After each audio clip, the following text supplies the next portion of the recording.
Once upon a time, there lived a rather foolish king who thought that only boys could rule a kingdom.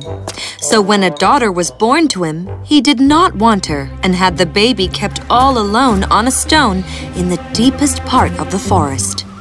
At first, the child enjoyed playing with the leaves and grass that grew around it. But soon, it started feeling hungry and began crying.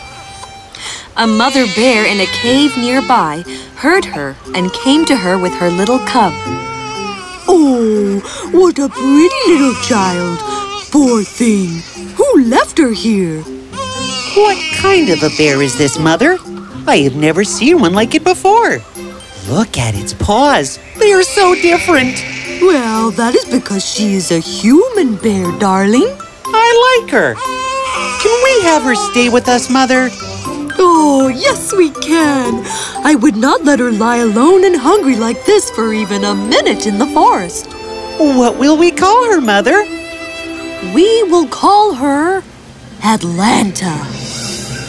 So the mother bear carried Atlanta to her cave and looked after her like a mother. No other animal in the forest attacked the child, for they all considered her one of their own. Soon, Atlanta grew up to be a fine playmate for the bear and for the rest of the animals. She would race with the cheetahs and run faster. She would climb trees with the monkeys and climb quicker. She would hunt with the lions and hunt better. Atlanta was strong, fearless, and wise. One day, a group of travelers passed through the forest. I'm tired. Truly, how much farther? Oh, whoa! Child, what are you doing alone in this thick forest? We cannot allow her to remain here. We must take her back with us. Come back with us. Come to our village and live with us. Atlanta did not quite understand what they were saying, but this was the first time she had seen humans, so she was curious. She followed them all the way to their village. Come. My wife will be so pleased to see you.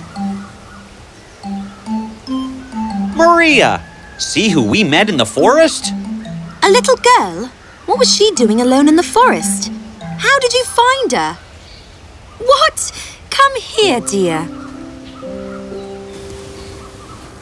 Maria and John treated Atlanta as though she was some kind of an angel, and Atlanta learned fascinating things at the village. She did go back to the forest, but she would return to the village and seemed to have two families. One in the forest with the animals, and one in the village with John, Maria, and other humans. Years went by, and Atlanta grew up to be a strong, powerful, beautiful maiden, as sharp, as swift as ever. Now, let us pause Atlanta's story for a little while and go to another land. A kingdom that belonged to a very powerful and a very noble king called Onius. Your Highness, this year we have had a huge harvest of grapes and wheat. Our granaries are overflowing with grain, and our orchards are laden with fruit. This year, the prosperity of our kingdom will increase 100-fold. It is all due to the blessings of the angels and spirits of nature that we have had such a bountiful year. Let a carnival be organized, a place be given to every fairy, angel, and spirit, and let everyone bring the best of their harvest to be offered to them as thanksgiving and gratitude. Oh, Father, that is such a beautiful idea. I shall personally look into all the arrangements. So, all the citizens of the kingdom got together with their prince and organized a truly grand carnival in the fields and vineyards.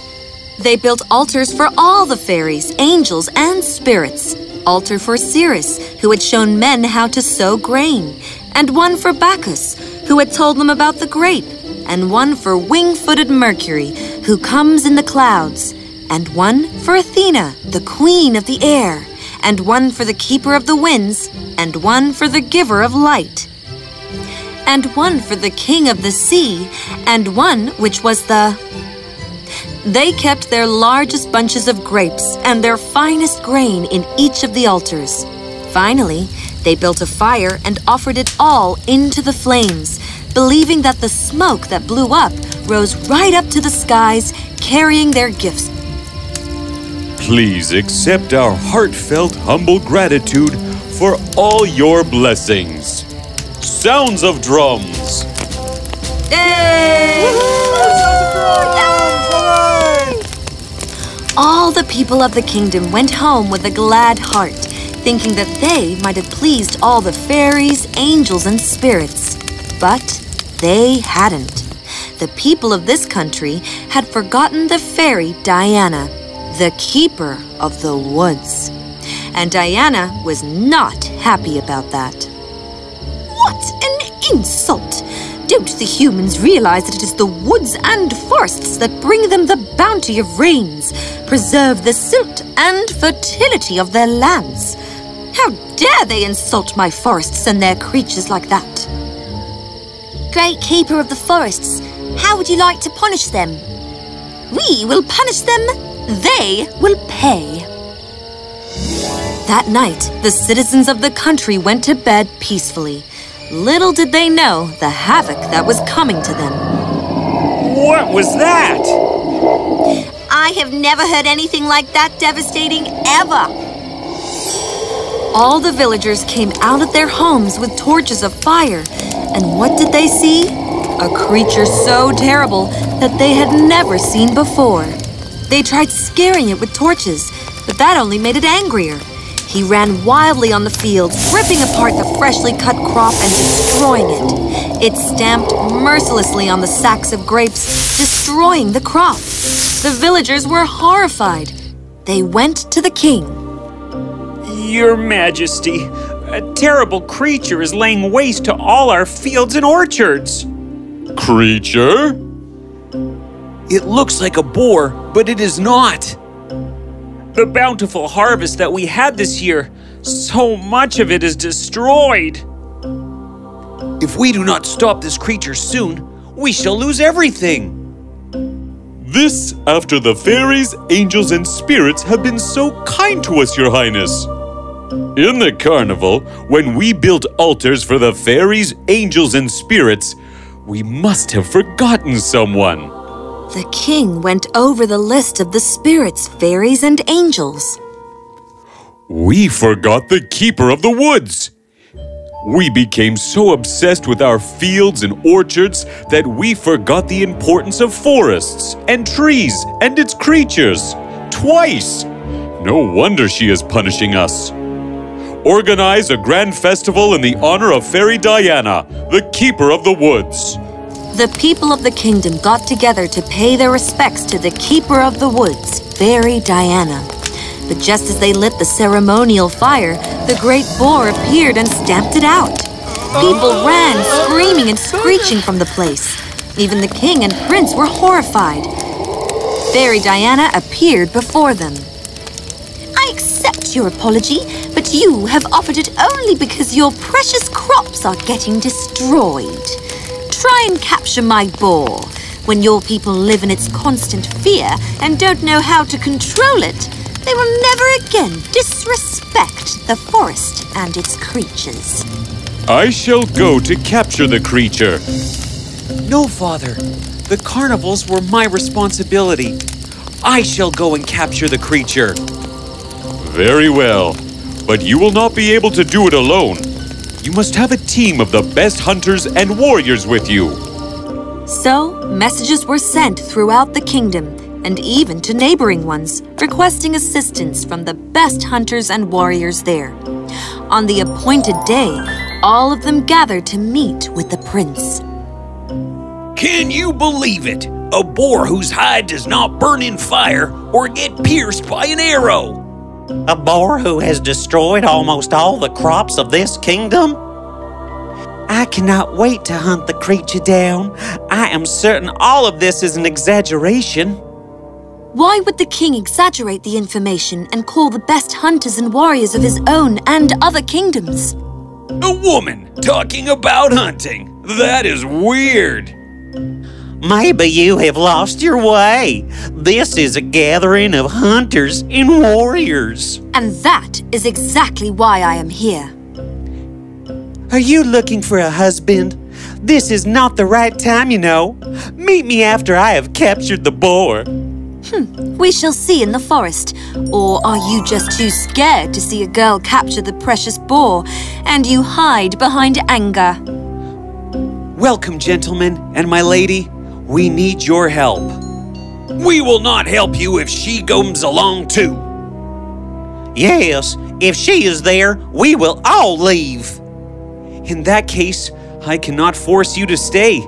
If you do not have the courage to accept that a woman may be as powerful as you are, or maybe more, then you do not have the courage to face the mighty boar. Decide once and for all, will you stay or leave? The hunters stayed, and the team went to look for the wild boar. They saw it head into the forest. We will not kill it. All we have to do is to capture it. Hence, dip all your arrows in this. This will make the creature unconscious. They entered the forest. They climbed the trees or hid behind rocks. One hunter shot an arrow at the creature. The arrow broke into two on coming in contact with its tough hide. The boar became so angry that he ripped out the tree on which the hunter was sitting. He was just about to attack the hunter when Atlanta jumped on his head and pierced a spear in its side with such speed and strength that the boar wobbled. The prince dashed out and put another arrow in the creature, and the boar fell unconscious.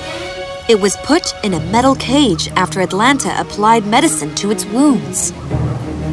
There. You will be fine now. Maybe Fairy Diana will be pleased.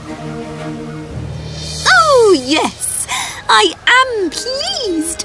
I am pleased that you treated my boar with such compassion. And I am pleased with you, Prince, for seeing the worth of a woman and not judging her as weak just because she is a lady. I bless that all the bounty be returned to your land. Thank you, great keeper of the woods. We are so sorry for disrespecting you. We have now learnt our lesson. Never again shall we forget the importance of forests, trees, and its creatures in our lives. The king was happy and the entire country rejoiced. They gave special places of honor to Atlanta for saving their land. There was feasting and dancing all night. You were wonderful out there. And so were you. You gave me the first, most important blow. I must go back soon. Oh, yes. But can't you stay for just a few more days? Please, I would really like to get to know you. That is, if you don't mind. I guess a few days is all right. We can explore the forests together. Sure. It was an honor to hunt with you. Yes, for me too.